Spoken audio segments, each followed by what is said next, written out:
It's hate week, baby. Let's talk about the Iron Bowl on this live edition of the Uptempo podcast.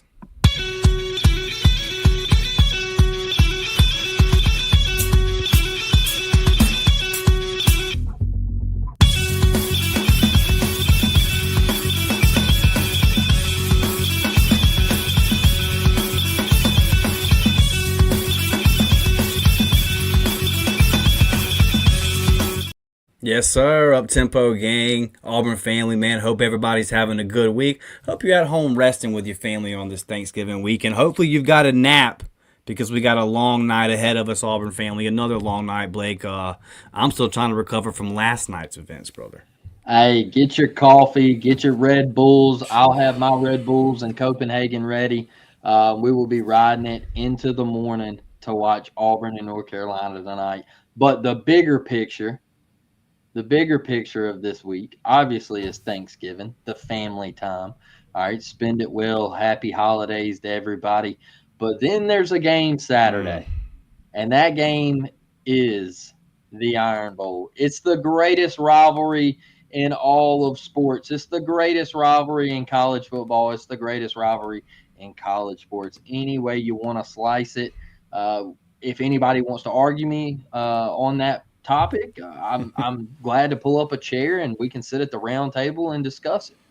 I think it's the best the game has to offer. So there's been a lot of trash talk. There's been a lot of back and forth in between players. Dustin, it seems like it's going to be another classic of a game. The last couple have come down to the wire, and we've had some dramatic finishes. So what will Saturday have in store? Can we go to Tuscaloosa and get the monkey off our back, man? Well, these last 3 or 4 days as an Auburn fan across multiple sports have been a test of the heart rate, to say the least. A lot of buzzer beater type last second wins, Yeah. and just this Auburn football team. I mean, outside of the Georgia game, and you started the fourth quarter of that game needing to get a crucial fourth down. You don't get it, and then they kind of go down and score, and that's when the game turned. Other than that, you've been in every game. I mean, you feel like in all your losses, you probably should have won of them outside of that Georgia one. So for us, man, you have to expect Auburn to be in a tight game. Like I don't really see anybody blowing anybody. I was really surprised, Blake, that the spread after the A&M game was they paid Auburn that respect, and then to see was it like 2.5, and then to see it at 12.5, open at 12.5 this week for Bama. That really kind of surprised me that they are favored by almost 2 touchdowns in this game. I thought that line would have been more towards 5.5 or 6. What do you think they're looking at there? Um, some past trips to Tuscaloosa might play into this, honestly. Yeah. Just the way you've walked into Tuscaloosa and got blown out. And they're probably also throwing the factor in there that Alabama just lost to Oklahoma. Um, I don't know, because it was at 14.5 before they lost to Oklahoma. So there was still disrespect there.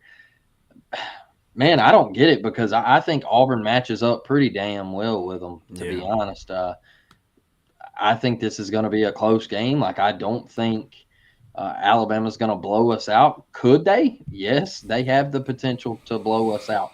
Do they? Auburn hasn't been blown out all year. Like you mentioned, the Georgia game kind of got away, but it was close going into the fourth quarter. So, man, there's opportunities for Auburn this Saturday. Like, there's matchups Auburn can take advantage of this Saturday. Quarterbacks, probably, you don't want Peyton to make the silly mistake that he made against Texas A&M. Glad that one didn't cost you. But there's an opportunity to go into Bryant-Denny and say, hey, 12.5 is a bit too much. Like, you can't disrespect us like this. I'm sure the players are looking at the 12.5 and they're saying, hey, what the hell is going on here? We just beat Texas A&M, and you got us at 12.5-point dogs against Alabama, who just got blown out by Oklahoma. I know going on the road is tough, but anything can happen in this game. Me personally, I don't bet on the Iron Bowl with Monopoly money, because I just think it's a no-go for me. I don't like betting on my team anyway, but it's a no-go for me because you can throw records out the window. You can throw talent, roster, all that stuff out of the window with this game. There's a lot of hatred, and we've been seeing it this week, Dustin. Yeah. Let's talk about that here in just a moment. Want to get to a couple of these comments here. I got Fire Free starting off the show, gifting 10 memberships. Appreciate you, big dog, getting a new member, and Pop signing up. B Will's forehead says, if you don't think this team is fired up for the Iron Bowl after that Texas A&M win, then I don't know what to tell you. Yeah, they've stepped up to the mic and told everybody, B Will's forehead, that they're fired up. Our guy Samuel's here, Karen's here. And I saw Devin made a good point. She said Bama has not beat Auburn in Tuscaloosa without Nick Saban. Mm-hmm. So let's see how they do without the GOAT this week, Devin. It's been obviously an eye-opening experience, I think, for them this year. It's just funny. I have a Bama fan at work, Blake. He was kind of asking me today just what I thought was going on and all that, and I said, buddy, who played shooting guard for the Bulls after Michael Jordan retired? And he goes, I don't know. I said, yeah, me either.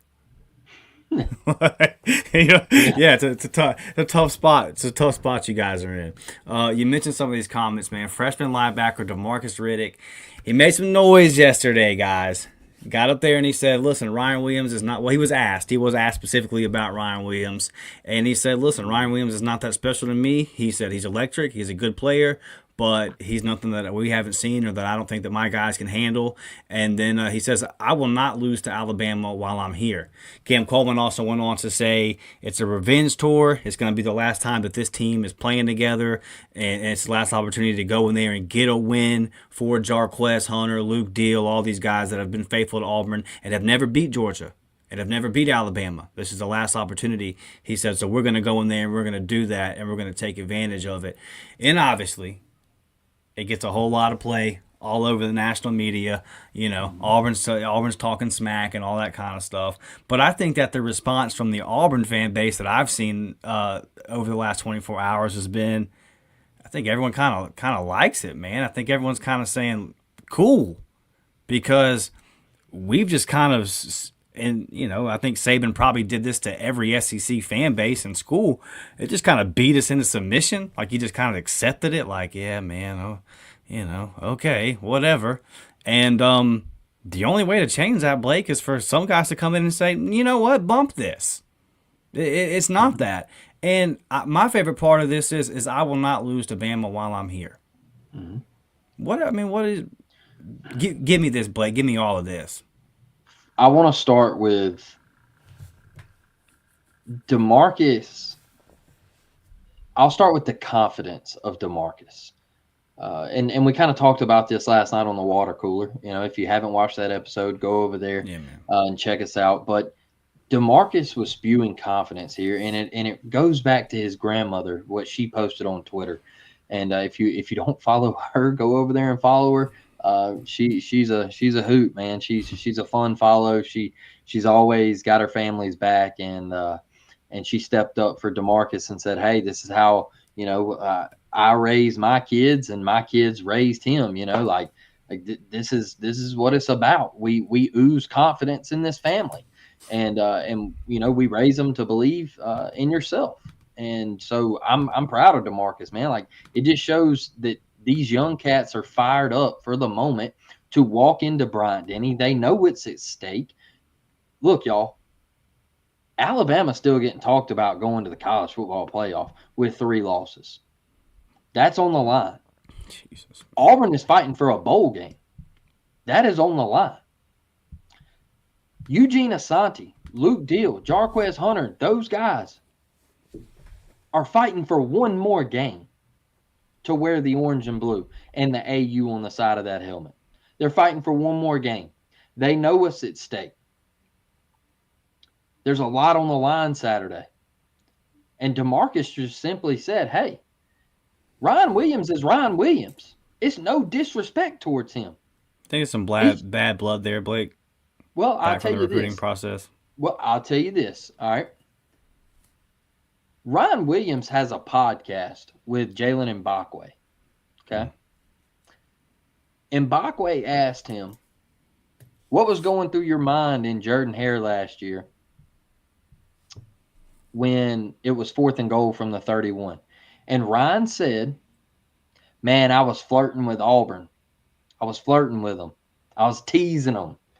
And they told me, hey, when we go out here and win, you got to commit at the 50-yard line. Like, you gotta go commit at the 50-yard line right in front of Hugh.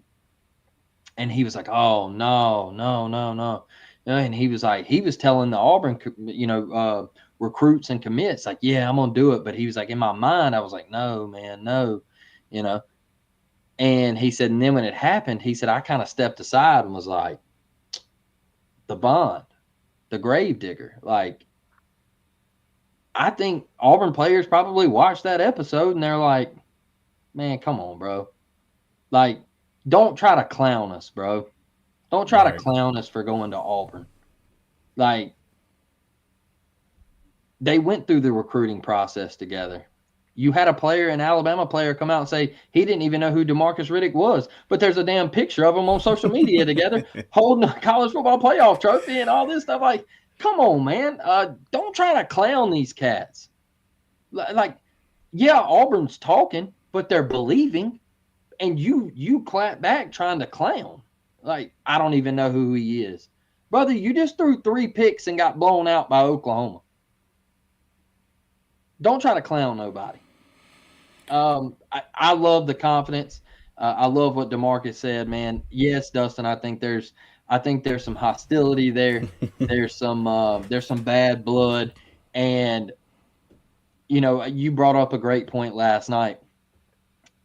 If the guy, all these people are saying, oh, I don't even know who that is. Yes, you do. Yes, you do. He wasn't riding in the Mercedes whipping up to Bryant-Denny, okay? You know who he is. Stop playing. If you watch college football, you know who DeMarcus Riddick is. He's one of the best in America, and that's as a true freshman. So let's cut the BS and let's get down to facts. And just watch the film, man. Watch the film, and you'll know who DeMarcus is. Yeah, Nick Saban sure didn't know who he was, and he wanted him to be. Yep. He wanted to be a part of the Alabama program. Pretty damn bad enough to where he says, "Young man, you ride shotgun with me to our spring game today." And they did everything they could. And if you think back to that process too, we talked about this last night on the water cooler. Don't forget when DeMarcus Riddick committed to Auburn. And I went after the guy specifically at the time. It's been over a year now, so I forget. But there was a Bama site and a Bama beat writer, credentialed beat writer, that said that when that DeMarcus Riddick's competitiveness, said he was going to Auburn because he didn't want to compete, that he wasn't serious about winning. And, like, I'm talking about a guy that, like, imagine, like, you would never hear Cole Pinkston say that, right? Yes. Like, it was, I believe, I don't want to speculate on a company, but it was a big-time company, a big-time brand, a very irresponsible thing for a beat writer, a credentialed beat writer on the Alabama beat to say about a 17-year-old. And we clowned the guy that said it on the show. Well, do you think that DeMarcus Riddick forgot about that? Of course, of course he hasn't. And then, I didn't know that about the podcast, but I know that Ryan Williams, was on these visits with these guys. I know he was hyping them up, telling them certain things. I know he was flirting with them and all that kind of stuff. And then it went the way that it went. You're the one guy that, freeze 5 and end up being the freeze 4 and all this. Like, so yeah, I think it's obvious that there's some hostility built up from that whole situation. And I freaking love it. I love it. And I love the fact that these Auburn players, the freshmen, it's always the freshmen. It's always the young cats with this program right now, man. What do we gotta lose, guys? Like, because I'm gonna die on this hill. Once the ball's kicked off, these comments don't mean shit. No. I'm sorry, they're not gonna have a single effect on the game. No. And if I was Bama, I'd be playing it all week in my facility. I'd be hyping it up. If I was Jalen Milroe, I would watch that interview 15 times. Like, sure, do all that. That's good. And if I was DeMarcus, I'd be watching the clip of him saying, I don't even know who that is. I'd be watching that all week and be like, all right, I'm going to show you. Like, good, man. It's kind of put these kids in a position to where if you're Auburn and you don't show up, like if you don't bring the juice, and I'm not talking about winning or losing. I think the game's going to be a toss-up. I still don't know who I'm going to predict to win this game. Probably going to end up going with my heart. But listen, DeMarcus Riddick and Cam Coleman are going to look really clownish if they come out and give a lackadaisical effort. So, like, I think they've kind of put themselves in a position where they got to come out Yeah. and play with energy and play on fire. And they're obviously fired up to do it. And I just think it's a nice change, man. And this rivalry needed some juice because, and it's a testament to Bama's greatness as a program in the Nick Saban era.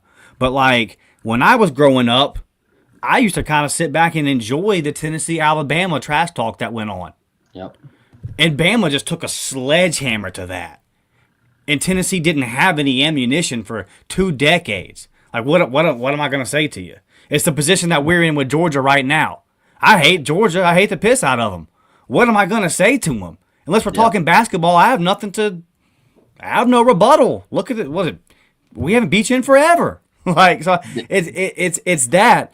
And this Iron Bowl, it's been 2019. It's starting to flirt with that territory, and you haven't done it in Bryant-Denny since the comeback. 2010, man. That's a long time ago. You've almost got people that are full-grown adults at this point that weren't alive when they saw it, type thing.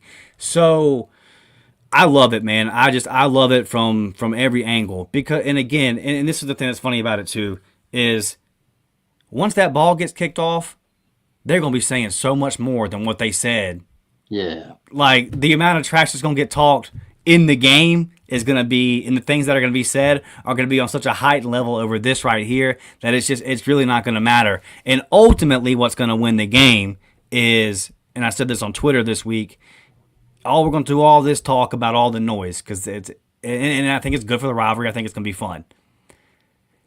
In Alabama's 3 losses, Jalen Milroe has rushed for a combined 28 yards. Mm-hmm. Now, look at their performance versus LSU. He rushes for, 125, somewhere in that ballpark. He lit them up. Yeah. So it's obvious what makes their offense click. Jalen Milroe needs to establish himself, and they need to establish their run game, but specifically, like, getting their quarterback in the groove in the run game. Like, Jalen Milroe's got to get his legs going to get their offense going, or the whole thing doesn't click. I think that's obvious with their team at this point. And for Auburn, establish the line of scrimmage. I absolutely love Jarquez Hunter having 28 carries and 4 receptions last week. Do that again. If he's got to get 40 this week, you give him the ball 40 times. Like, that is ultimately what's going to matter. And all this talk is fun, but once the ball gets kicked off, man, we know what it's going to be. It's going to be a line of scrimmage battle. One thing I like to point out, Dustin, is a lot of people in the Auburn fan base want to say that Georgia is a bigger rivalry. And, I know a lot of Auburn's following is from Georgia. It's right there, Columbus, and I get it, right? I get it. But it's not close, y'all. And let me tell you why. DeMarcus said there was something that it stuck to me. And I said, hey, this is why this is the biggest rivalry in college football. But it's also why the Alabama rivalry, the Iron Bowl, trumps the Deep South's oldest rivalry. Is because DeMarcus said, I ain't never lost a big-time rival game. Mm-hmm. Brother just lost in Athens a couple weeks ago, y'all. And he said, I ain't never lost a big-time rivalry game ever in my career. And my Georgia buddy texted me, and he said, well, he lost us a couple weeks ago. And I said, no, y'all ain't a big-time rival. And he was like, hey, it's the Deep South's oldest rivalry. And I was like, brother, this is different. All right, this is on a different stratosphere. This game right here, a lot of people, if you're not from the state of Alabama, you probably don't get it. You probably don't understand what's at stake Saturday. If you were to drive through the state of Alabama, just say you get on 65 and you're headed north or south, it's a ghost town. It's a ghost town. The state is completely dead at 2:30 Central Time. And that's what it means to folks, man. It's life or death to a lot of people, and DeMarcus gets it. He understands what's at stake. And these guys who aren't from the state of Alabama, guess what? They are from the state Saturday. You picked a side. You picked Lee County. You picked Auburn University. So guess what? You have to understand what Saturday is about to the people in this state. And That's why I truly believe, man. When he said that, I was like, that right there just sets it. Like that ends the argument for me because I get on Twitter sometimes and people are like, I'd rather beat Georgia. And I'm like, no, no, I would not. This one Saturday, I hope we beat the ever living piss out of them, y'all. I really do. I cannot stand them. And I know these freshmen and these young cats, these sophomores feel the same damn way. Yeah, it's if Alabama beats Auburn, like for the people that aren't really fans of the comments, if Alabama beats Auburn, like what do these comments like? What kind of effect do they have on? You know what I'm saying? Like I don't see the downside to it type thing. Like No. especially not at 5-6. You know, especially not at 5-6. And it's funny too. It's just Nick Saban's not over there anymore, man. And maybe if Nick Saban was over there, I'd be like, you know, like Yeah. Or if we were 11-0. yeah, or right, or if you were 11-0, and it's like, hey, I don't know if you really should have done that, but like, yeah, you're Yeah. 5-6. You know, it's just it's freshmen, so for the upperclassmen that are there, their approach hasn't worked.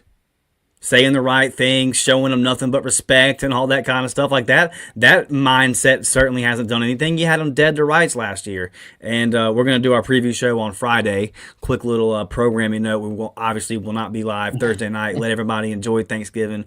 Friday afternoon, we'll go live and do our preview show. But these guys got to be, like, they got to be, last year's got to be in the back of their mind, man. And for a guy like Jarquez Hunter, who in his entire time at Auburn has given it everything he's got, and he hasn't won a single rivalry game. I mean, hasn't beaten Georgia, hasn't beat Bama, and this is the last shot. And these young bucks are saying, hey, man, we're going to come out here and we're not scared. And we're going to give it everything we got for you. It just fires me up. And it fires me up for, even if Auburn loses this game, it's like a window inside their mindset that excites me for the future. Mm-hmm. And let's say that Auburn does come out and lose this game. Well, now I know that DeMarcus Riddick and Cam Coleman are going to use that for fuel the entire offseason. They're going to be ready to go next time they come in to Jordan-Hare Stadium. And we can talk about this more on Friday, but like the opportunity that this is from a messaging standpoint, like, okay, the GOAT is no longer there. Nick Saban's gone. Yep. You have done wonders in recruiting, and we'll talk about it in a second, in the state of Alabama. You're about to wrap up being conservative. Is at least a top 5 class, looking more and more like it could be a top 3 class, and you've dominated in-state recruiting. Absolutely dominated it. I mean, let's just go ahead and talk about it. Blake, the number 1 cornerback in the country, and Naheem offered. And the intel that me and you have been going back for months, has been just Auburn's going to be in this thing in the end. Stay patient, but it's the long game. You know, this was going to go to early signing day, and then as the weeks have kind of progressed here, it just felt like he just needed a big moment.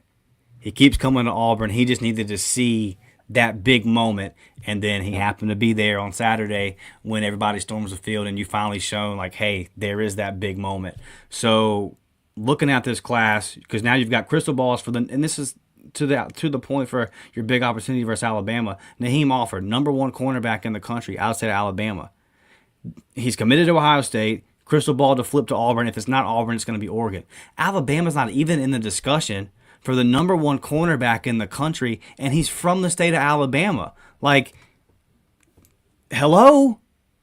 Hello? If I was an Alabama fan, I would be screaming, red flag, guys. Red flag right here.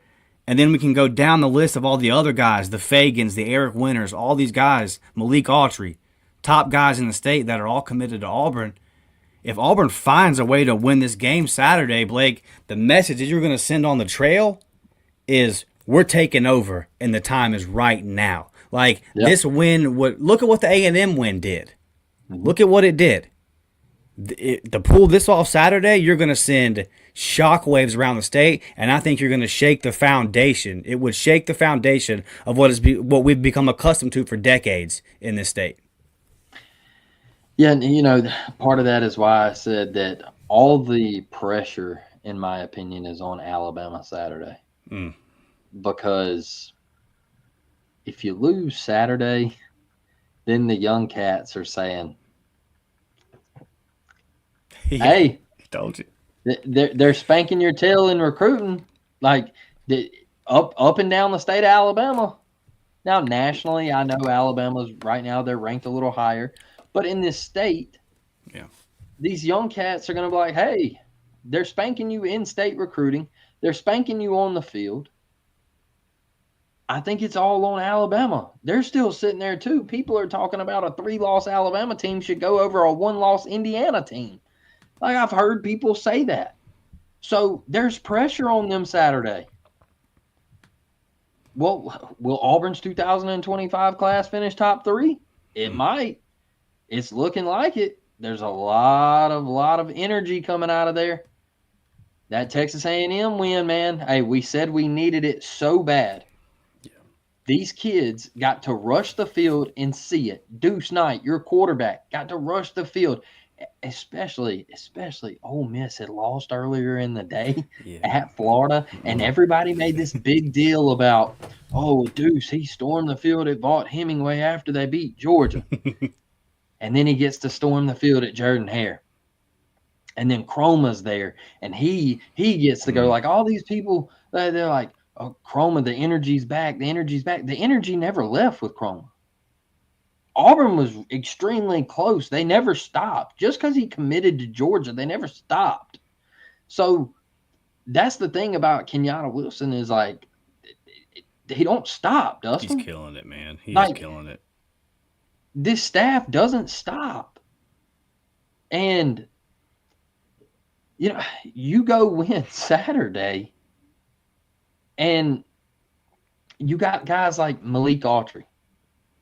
All I heard was Malik's flipping. He's going to Florida. He's going to Ohio State. Whatever. Bro, that man is Auburn made, y'all. He's been sending fat bat signals for months. Come on. Like, I still think this game Saturday, like, if you can win this, who else are you going to pull, Dustin? Darian Smith. You got Justice Terry sitting out there. What happens if you win Saturday? Because he left saying, like, he didn't give any interviews or comments out the door, but there was a lot of people who said, "Hey, that visit went really well. Don't give up on Auburn just yet in that recruitment." What happens if you win Saturday? And he goes, "Hey, man, Hugh Freeze got them boys rolling over there. I know they went 6-6, but the end of the year, there was a lot of steam there. They made it to a bowl. They beat Alabama." Look down there in Gainesville, Blake. They racking them up after a couple wins. All of a sudden, a couple wins, and everyone's back on the Florida boat from recruiting. Bro, they were wanting to fire Billy 3 weeks into the season. Sounds familiar, but I'm not going to say anything. I'm not going to say it. But Florida was wanting to fire Billy Napier. They were saying to get him out. That was the talk all summer. They were going to go 2-10 because they had the hardest schedule in America. And now look at them. By the way, they're playing a true freshman at quarterback too. I wanted to point that out. That kid's a stud, man. He's a dog. So just let's see how things go. Be patient. We're bringing cats in here. The talent is going to be rich. I think Auburn, these young guys believe, Dustin. I think they're, a lot of people are like, how do we keep getting these guys? Like, what are we doing? Is money involved? Guess what, y'all? Everybody's throwing money. So, people are like, it's not recruiting. It's not recruiting. You're just paying players. Everybody's paying players, Goofy. Like, what are you talking about? Always have. It's still recruiting, dog. You still got to go get on a plane and fly to somebody's house and walk up to the front front door and say, "Hey, knock, knock. How you doing, brother? Like, I want to. How's Mama doing? How's Daddy doing? Let's sit down in this living room. Let's have some ice cream and apple pie, and let's talk." So it's still recruiting, man. Um, go do the dang thing Saturday, and let's see what happens. Yeah, all NIL did for Auburn, in my opinion, is make it to where we didn't have to hide some stuff anymore. Like, That's it. okay, cool. Now we can do this. Now we can just do this, and we don't have to worry about. You guys can look it up. There's a long history going back, going back to some of the things that Auburn's had to go through, and but it was always funny, man. It's always funny. Like, you're from the Mobile area, so you've seen you've seen high school recruits commit to Alabama, and all of a sudden they start driving a new car. And I went to a school with a big time Alabama recruit, and some things Yep. changed after signing day. I'll just put it to you like that. So it's always interesting to see how Auburn would land a guy like Trevon Reed, and it would lead to a 2-year investigation, and then like, well, we can't go get a 5-star out of Louisiana, Yep. so NIL did make things. It just and I agree with your point on a bigger scale. I don't think it is any coincidence that this college football year has been so even and so balanced from a competitive standpoint. Uh, Now that NIL's kind of got its footing and got established in the college game, I think those things probably go hand in hand. You know, the big thing with NIL and like the whole recruiting situation is, this all is because of Reggie Bush. Like, it's really that simple. Like, Reggie, he says he never took money from USC. We all know the story. Whatever. Who cares? All right. But you were punishing people, putting people on probation, but you weren't going and investigating certain schools. And that was the Yeah. problem. And that was the pushback is Reggie Bush was saying, "Why am I getting investigated? But this guy Yeah. ain't getting investigated. What's the deal here?" All we did was move from one bad situation to a good situation, a better home, a better life because of my athletic ability. But Mr. Bozo over there is handing out $1 million checks and getting 5 stars, and he ain't getting investigated. And then, man, these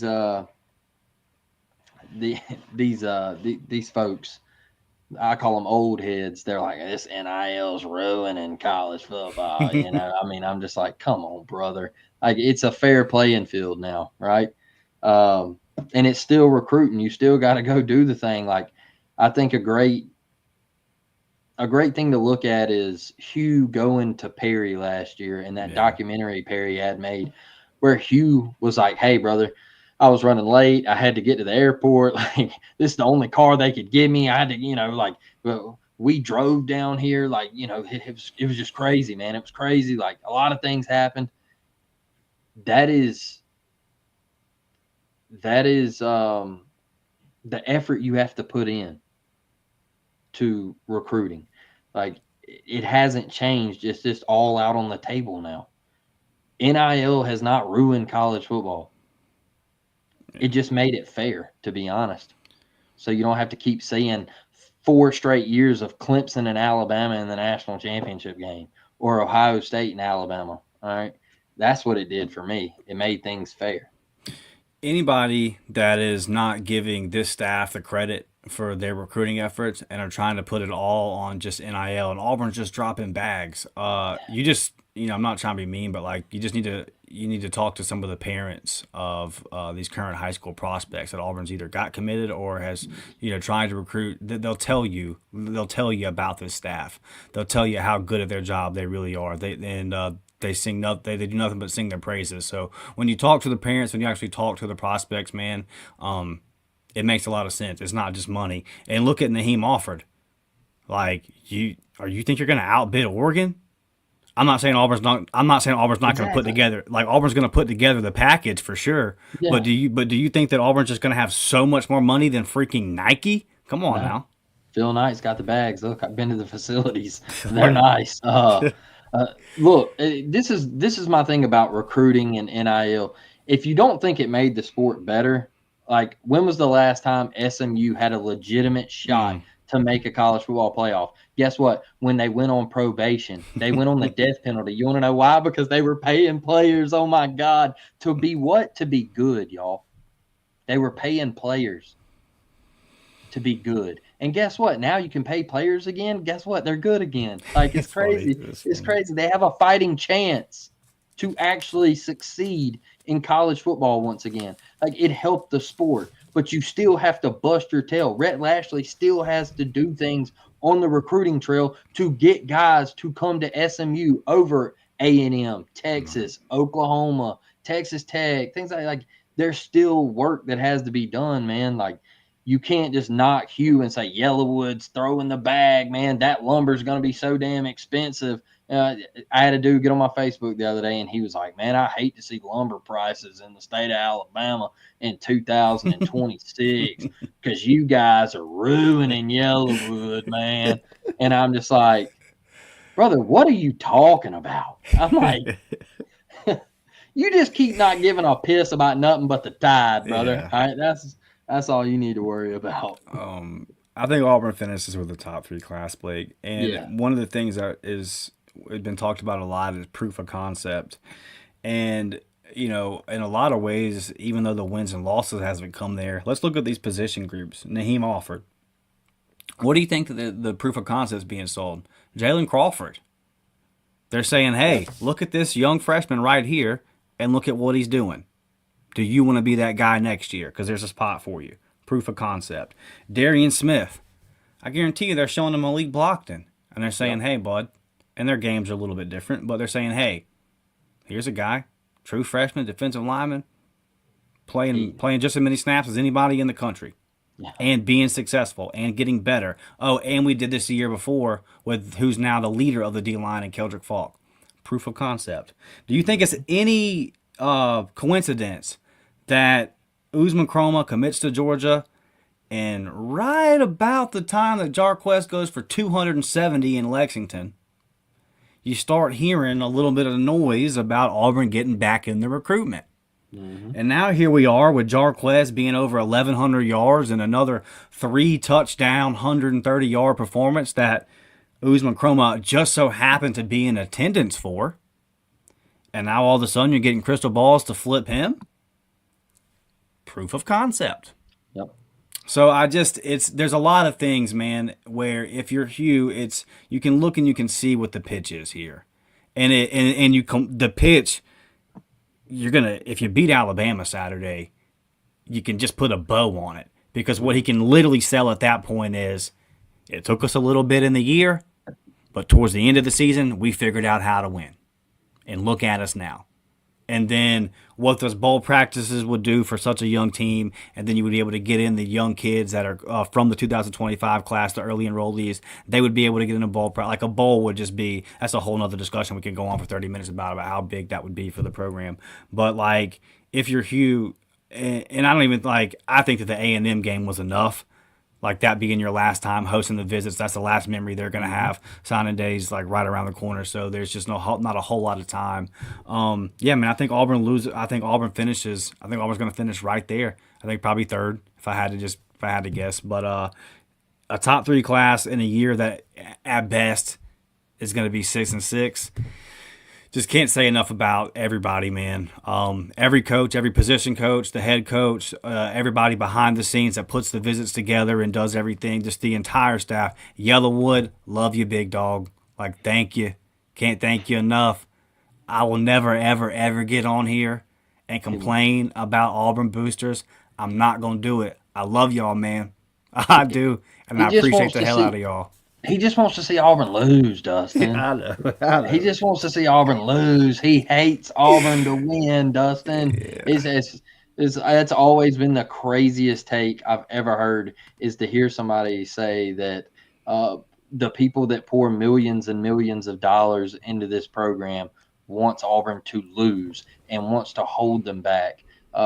there was just a bad hire that was made, y'all. It wasn't a booster or anything. Auburn they messed up a hire, and it happens at places. All right, Alabama, the greatest dynasty of all time in college football, they messed up a couple hires. All right, they almost messed up the Nick Saban with Rich Rod. All right, so like it's there's things that happen in this, y'all. Dustin, I'll say this, man, is the reason I have hope and I think that things are going to be okay is because today Auburn football posted a clip, man, and Hugh said he told Eugene and Jarquez and the seniors, you're not going to get to fully experience what we're about to go on. This ride we're about to go on, you're not going to get to fully experience it, and I'm sorry. I am sorry. And he was emotional. You could tell, man, hey, that was bringing grown men that I know that are Auburn fans. Myself, my dad, I had a couple friends I sent it to. I had a friend text me back and say, hey, man, I'm in tears. I'm down on the knee. I'm in tears.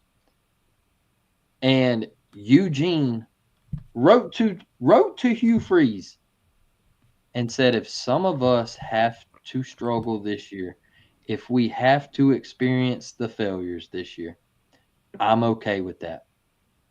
I'm okay with that because I will go out of Auburn University teaching these young kids how to handle this adversity, how to handle when things get tough. And that's the satisfaction that Eugene Asante will take. It ain't about winning games. It ain't about winning national championships. It's about laying the groundwork and saying, hey, when you come back in 7 or 8 years, man, you look at Eugene Asante and say, man, we're playing in the national championship tonight, y'all.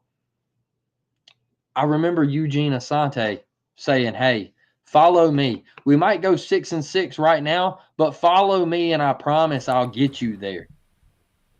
And that's what it means, man. It means everything to Jarquez. It means everything to Eugene. You can tell how much Eugene Asante loves Auburn. We talked about that a couple weeks ago. Who are the guys that truly love Auburn? Was this team giving up? Eugene was on that list. That's a kid who lost his father already at his age, man. He's been through a ton. Something that I would never want to go through at that age. And he is that dude, man. He leaves it all out there. You could see his emotions the other night coming off the field for senior night. That's how much it means to him. This team, it's crazy, y'all. A lot of teams would have packed it in. A lot of teams would have packed it in at 2-5. A lot of teams would have packed it in after getting blown out or somewhat blown out in Athens. A lot of teams would have packed it in, and this team didn't. And there's a big one Saturday. And guess what? Yeah, they are talking trash, okay? King Malcolm's already put on Instagram, heard these Bama folks looking for me, all right? Heard these Bama folks looking for me, all right? They're ready, y'all. They're ready. Let's go have some damn fun, baby. Yeah, that's what we were asking for weeks, man. Quit playing so tight. Quit playing so damn tight. Well, they've loosened up. They have surely loosened up. There's no doubt about that. Let's get to some of these comments, man, before we get out of here. Still, we're at 8 o'clock, and we're still like 2.5 hours from tipping this damn basketball game off. This is ridiculous, man. I'm in my 30s now, Blake. I can't do this. Devin says, Jalen Milrose said he didn't know who Riddick is. Either he's lying or he doesn't watch film.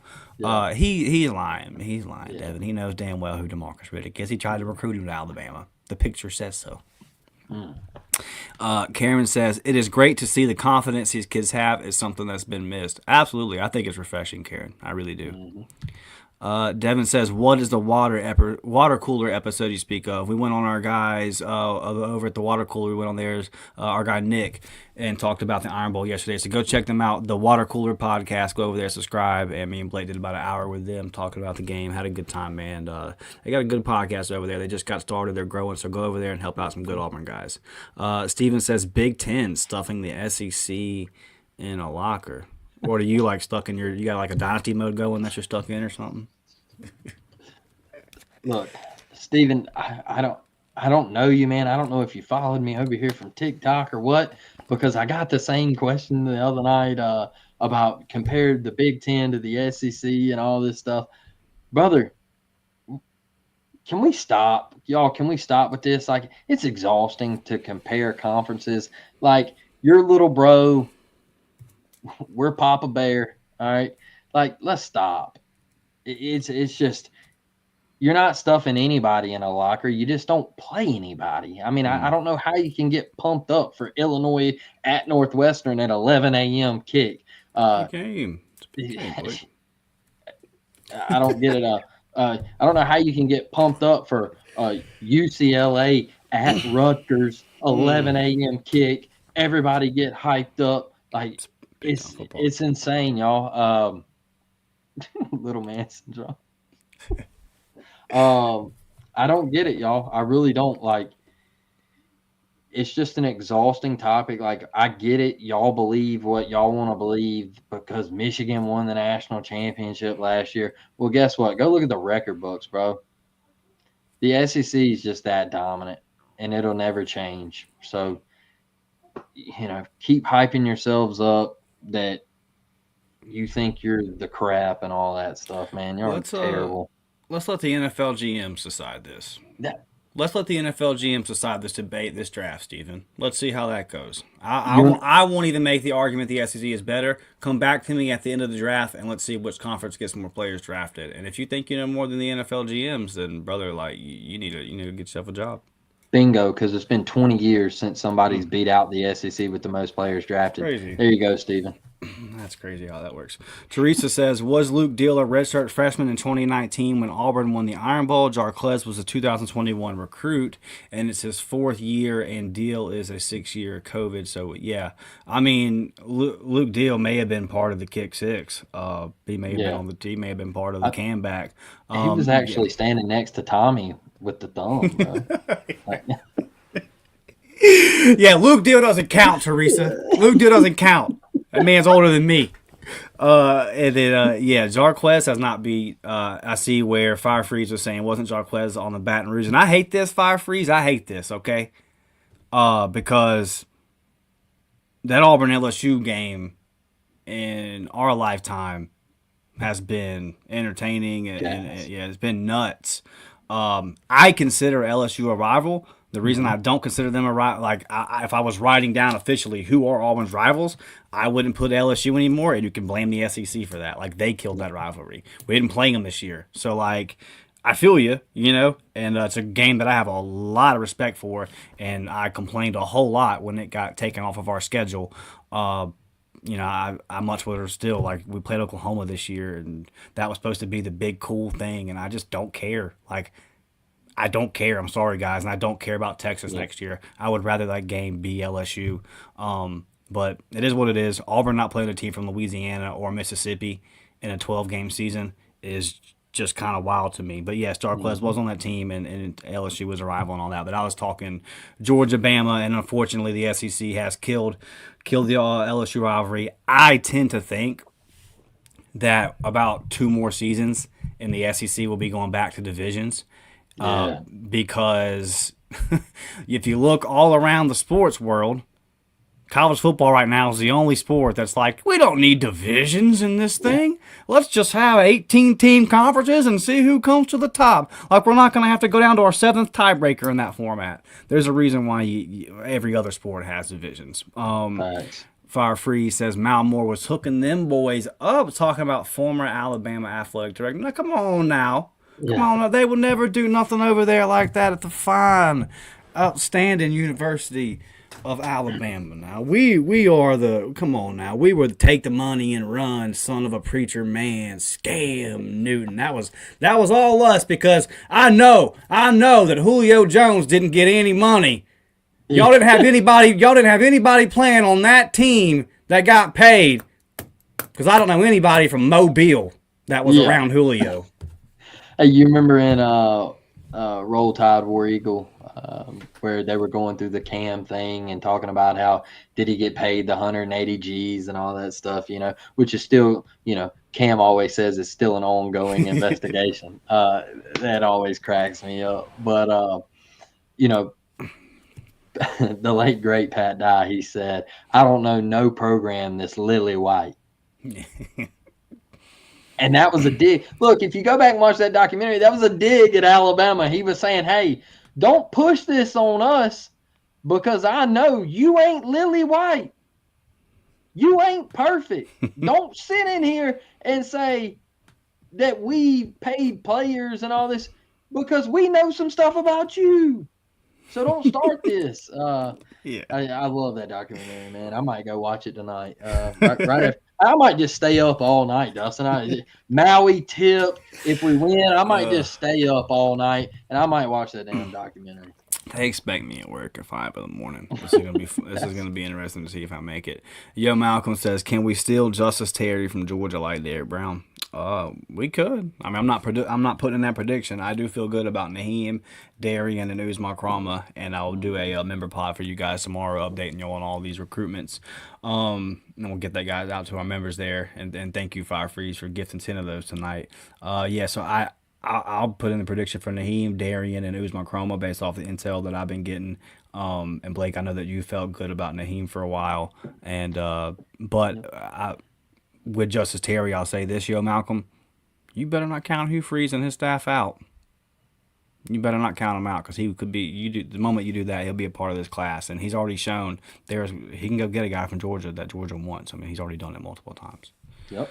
Teresa says early 90s they were on top all the time. Until then and after, it took them a long time to get back to the top tier. Yeah, Teresa. I mean, we just talked about the Auburn LSU rivalry, and growing up for me, it was all if we could beat LSU, if we could beat Georgia, then we might be going to Atlanta and that kind of thing. I mean, the 6 in a row, the Mike Shula days, there was a while where it was just Auburn beating Bama into submission, and those were good times, and it's possible. And then they went off and hire the greatest football coach of all time, and there's just not a whole lot you can do. Not a whole lot you can do when that happens, man. And I actually think that we held our own better than any other team in college football. I mean, we stood up, we went blow to blow with them the best that you could, got them a couple times. It is what it is. Connie says Crimson Cadillac Escalades, and then there was a moment there. I don't know if they had a new deal with a new dealership or something. Then they switched over to the Chargers. You can kind of go through the generations of Alabama recruiting by looking at the cars, Connie. Absolutely. Listen, guys, good crowd in here tonight. Smash that like button. Subscribe to the channel if you have not already. Please share this thing out on social media. Like I said, member pod coming out for you guys tomorrow evening. We've got a lot to talk about, man. There's just a lot of stuff going on with the football team, with the basketball team. So that's going to be, I look forward to doing that for you guys tomorrow. We're going to have some film we're going to watch on some recruits. Got some updates. Just so look forward to that one tomorrow. That'll be a good one coming out for you guys. And then, like I said, Friday afternoon, me and Blake got a little half days at work. And then we're going to come in here and go live Friday afternoon. Preview this Iron Bowl. Blake, I done went ahead and made my decision, man. I'm picking the Tigers. Love that. Let's go. Hey, I made my pick on the water cooler last night.